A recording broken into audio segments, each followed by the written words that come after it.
আসসালামু আলাইকুম সবাইকে। আজকে আমি কিছু ড্রাই ফ্রুটের একটা এনার্জি বল তৈরি করে দেখাবো। আশা করি সবার ভালো লাগবে। খুবই লোভনীয় হয়। আমার বাচ্চা খুব পছন্দ করে। আপনারা বাসায় একবার হলেও ট্রাই করে দেখবেন। দেখবেন খুবই ভালো লাগছে এবং মজাদারও হয়েছে। এখানে আমি সমস্ত উপকরণগুলোকে ঘি দিয়ে টেলে নিচ্ছি। সুন্দর করে টেলে নেব। যতক্ষণ না পর্যন্ত আমার বাদামগুলোর গায়ে ভাজা, ভাজা একটা পোড়া, পোড়া দাগ না হচ্ছে ততক্ষণ পর্যন্ত আমি টালতেই থাকবো। এদিকে আমি বাদামগুলো টালতেছিলাম আর আমার মেয়ে অনবরত প্রশ্ন করে যাচ্ছিল। ওর প্রশ্নের উত্তর দিতে, দিতে আমি এক পর্যায়ে বিরক্ত হয়ে যাই, আবার হাসিও পাই।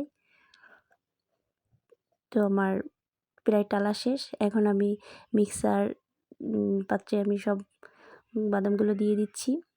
মিক্সারে আমি সমস্ত উপকরণকে একেবারে গুঁড়ো, গুঁড়ো করেছি। এ পর্যায়ে আমার গুঁড়ো হয়েছে কিনা আমি একটু ঢেলে দেখছি। তো আবার একটু মিহি করে গুঁড়ো করব। এখন আমি এখানে একটা চকলেট দিয়ে দিচ্ছি।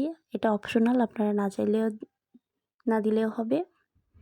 কিন্তু আমার মেয়ে পছন্দ করে বিধায় আমার এই চকলেটটা দিতেই হচ্ছে। এখন আমি সমস্ত উপকরণগুলোকে হাতে সুন্দর করে চকলেটের সাথে মাখিয়ে নিচ্ছি। এনার্জি বলগুলো তৈরি করে নিচ্ছি হাতের সাহায্যেই গোল, গোল করে নাড়ুর মতো।